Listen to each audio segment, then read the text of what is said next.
Olá, estamos aqui para dar início a mais uma série de vídeos instrucionais. Durante o período dos anos de 2012 e 2014, nós disponibilizamos 5 vídeos com temas relacionados à segurança do trabalho e mais especificamente à altura. Para nossa surpresa, nós ultrapassamos 100 mil exibições, apesar dos temas serem tão técnicos e específicos. E é claro que isso foi uma motivação para continuarmos. Cordas. Alguns chamam erroneamente de cabos, mas o termo cabo não explica se você está falando de um equipamento de fibras naturais, sintéticas, de aço. Então, o aconselhável é a gente aprender, a gente se acostumar a chamá-las de cordas. O que é muito comum em palestras em que eu participo, em aulas que eu costumo ministrar, é surgir a pergunta: mas é qualquer corda que serve para proteger trabalhadores, pessoas? Não, não é qualquer corda que serve para proteger pessoas. Existem inúmeros modelos de cordas disponíveis no mercado, que são projetados e fabricados para atividades específicas ou para atender determinadas condições ambientais. Dentro dessa variedade, a gente tem formas de construção, de trama diferentes. A matéria-prima, ou seja, os fios que fazem essas cordas também de matérias-primas diferentes. Alguns modelos são mais eficientes para amortecer a queda de uma pessoa, outros menos. A resistência mecânica, ou seja, quanto ele resiste à tração, também varia muito. E dentro disso, até mesmo cordas de aparência semelhante, de mesmo diâmetro, podem apresentar valores muito diferentes. Então, volto a dizer, não é qualquer corda que serve à proteção de pessoas. Eu vou chamar de cordas de segurança aquelas que foram projetadas e fabricadas para pessoas. Então, o que eu quero dizer com isso? Elas têm as características para garantir a segurança de um trabalhador ou de um esportista que eventualmente venha usar ela para acesso ou até mesmo para amparar a queda de alguém. Também são usadas para operações de resgate, salvamento, em que envolve vítimas humanas. E entre as cordas de segurança existe uma variedade. E são classificadas pela construção ou pela elasticidade. As cordas mais populares são como esta aqui ou esta, que são cordas enroladas. Nós temos esse padrão de corda, é uma corda de 12 milímetros e ela já é composta de partes. Então eu vou deixar essa corda por de quadro, mas existe a corda padrão NR18, uma alma e 3 capas, uma sobre a outra. Estas outras cordas são as que seguem o padrão internacional. A corda que nos interessa é o modelo que segue o padrão internacional. Então as melhores cordas hoje disponíveis no mundo são compostas basicamente de 2 partes. A interna, que a gente chama de alma, e a externa, que seria a capa para proteger essa alma, que é conhecido como capa e alma. Desde 2011, nós já temos uma norma brasileira, que foi publicada pela ABNT, a NBR 15986, que estabelece critérios para a construção desse tipo de corda e a metodologia de ensaio, de testes. A outra classificação de cordas vai pela elasticidade delas. Nós temos um modelo de corda que é muito específico. É usado em ambiente de trabalho, é usado em ambiente industrial, mas com poucas aplicações. Este tipo de corda, ela foi projetada, fabricada e ela é vendida para um uso específico: amparar a queda de pessoas. E aí ela tem que ter uma característica, ela tem que ser uma corda que tem elasticidade suficiente para funcionar como um bom amortecedor de quedas. Então uma corda como essa, pelos padrões europeus, ela vai ter uma elasticidade que vai de 7 a 10%. Isso significa que se você colocar um peso de 80 quilos, ela vai esticar de 7 a 10%. Mas como eu falei, essa corda é muito específica. Para o dia a dia de trabalho, nós temos uma corda como essa da Plasmodia, que vai ter mais ou menos 1/3 da elasticidade da outra. Aí, pelos padrões internacionais, dependendo do diâmetro, matéria-prima, como é construída, vai de 2 a 4% de elasticidade. Quer dizer, com os mesmos 80 quilos, ela vai esticar de 2 a 4%. Ou seja, ela tem alguma elasticidade, ela tem uma capacidade de amortecer uma queda dentro de algumas limitações, mas também não é elástica demais, então não tem inconveniência de esticar muito para determinadas tarefas, para determinadas funções. A ABNT significa Associação Brasileira de Normas Técnicas, com a publicação da norma de corda de 2011, a tal NBR 15986, trouxe para o Brasil, então, o padrão internacional, né, o modelo que é usado nos Estados Unidos, Europa. Mas o mais importante é que essa norma ela traz uma rigidez muito maior com relação à metodologia de ensaio e testes. Porque a corda padrão NR18, o que a norma exige é que os fabricantes façam testes regulares de tração. Então, o que você tem como resultado é um valor de resistência mecânica. Este tipo de corda, que atende a NBR 15986, ela passa por 12 ou 13 testes diferentes para se provar que ela realmente está adequada em conformidade com a norma. Só para citar alguns deles. O primeiro deles é um teste de tração para se avaliar a resistência mecânica da corda. Isso é feito sem terminações, quer dizer, ou seja, é para saber quanto esse conjunto de fios de trama consegue suportar de força aplicada. Essa mesma norma vai exigir que você refaça o teste com uma outra amostra da mesma corda, mas aí com as terminações, que normalmente são nós. Não é só, tá? Tem outras formas de você fazer uma terminação na corda, mas o mais comum são nós.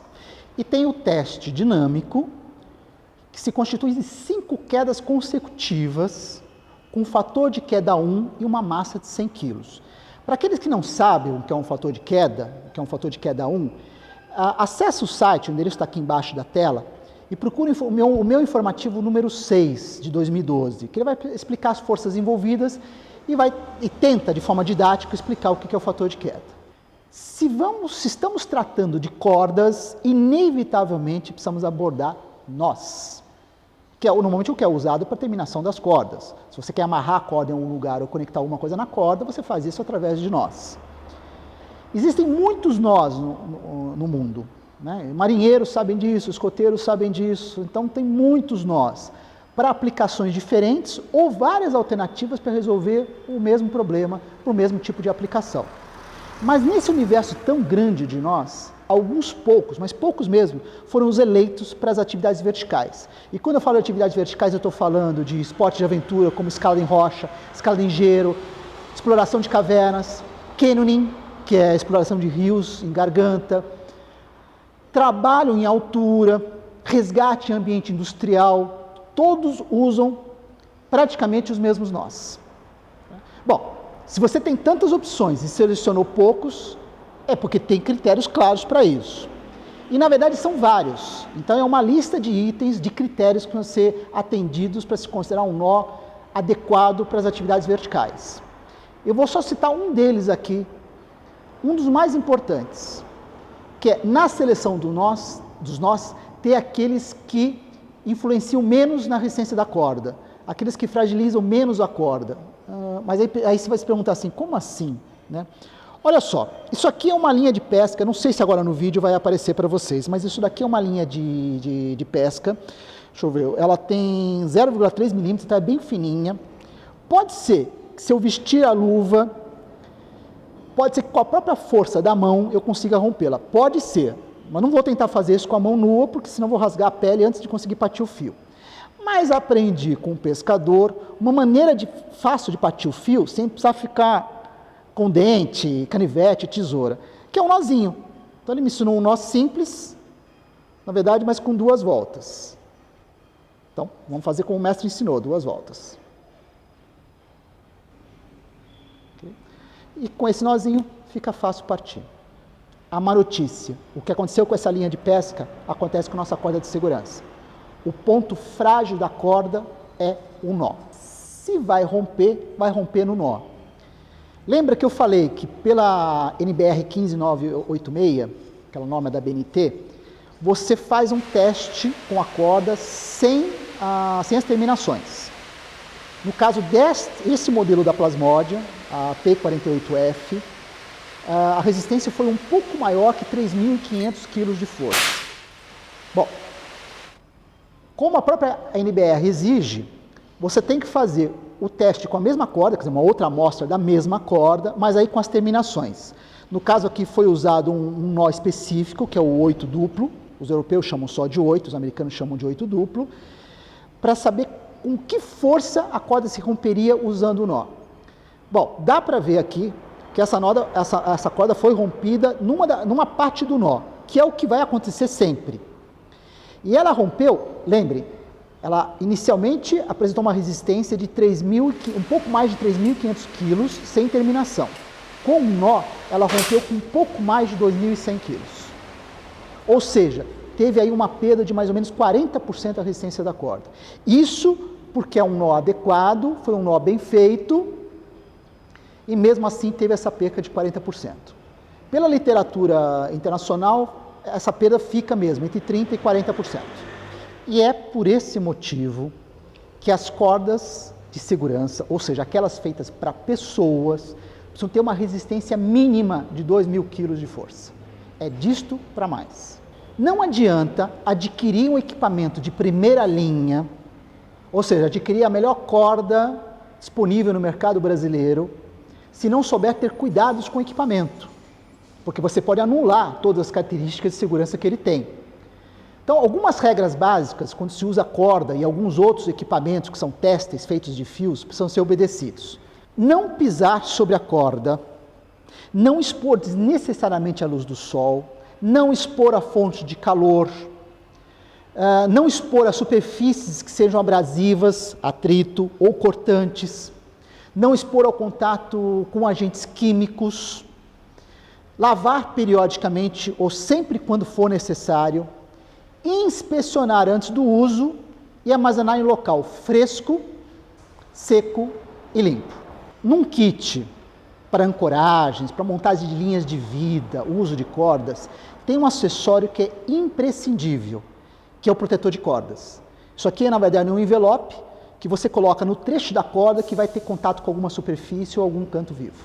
Uma solução de custo baixo e até bastante eficiente é usar pedaços de mangueira velhas, aquelas que estão sendo substituídas, descartadas, cortar pedaços para usar como protetor de corda, porque esse material é um excelente protetor, ele é muito resistente e protege bem a corda. O inconveniente de você usar uma solução improvisada assim, é que esses pedaços são volumosos e pesados. Então, na hora de transportar, carregar, colocar no fundo da mochila, realmente faz diferença se você está usando um protetor, como eu mostrei, ou pedaços de mangueira. Ao perceber um dano num ponto específico da corda, isso não vai te obrigar a ter que descartar toda uma corda. Então, se você tem 50 metros e a 20 metros de uma das pontas você percebe um dano, e na dúvida você tem que acreditar que aquilo realmente é um dano interno ou externo, você pode cortar o trecho suspeito ou o trecho visivelmente danificado e aproveitar os pedaços que sobraram.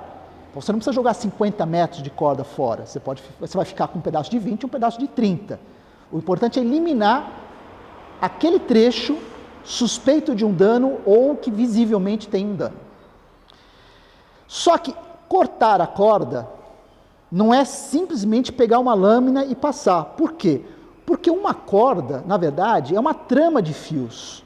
Não tem nada que esteja unindo esses fios a não ser um fio sobre o outro. Para que você não perca a corda em uso, ou seja, não deixar que essa trama vai se desfazendo conforme você usa, aí você tem que ter o cuidado de cortar e derreter as pontas para que elas se unam, como está essa. E aí o macete de colocar uma fita adesiva, qualquer uma, para você, enquanto corta os fios, não irem se abrindo. Então essa fita adesiva é só para manter as pontas unidas enquanto você está cortando. E no final do acabamento é você usar uma fonte de calor, pode ser uma superfície quente, pode ser um isqueiro, né, para você queimar essas pontas e garantir que essa trama não se desfaça. Dentro de empresas que você pode ter várias cordas em uso, vários trabalhadores que lidam com essas cordas, aí uma recomendação que é bastante importante, que é na hora de fazer esse corte, quer dizer, fazer as pontas das cordas, dá um acabamento especial. Colocar dados da corda na ponta, e você pode usar essas terminações de corda que se contrai com calor. Então, um secador de cabelos, Tem os sopradores quentes, ou mesmo um isqueiro, você pode fazer isso daqui, se contrair sobre a corda e aí fixar a informação que você precisa. Isso dá um bom acabamento para a corda e te garante os dados básicos dela. Eu espero que o pouco que eu pude compartilhar nesse vídeo instrucional ajude nas rotinas de trabalho em altura. Lembrando que corda não se usa só em trabalho em altura, né? Espaços confinados, resgate e algumas outras atividades. O próximo vídeo, o de número 7, vai dar continuidade a esse tema, mas vai abordar o manuseio, o transporte e o armazenamento de cordas. Nos vemos lá.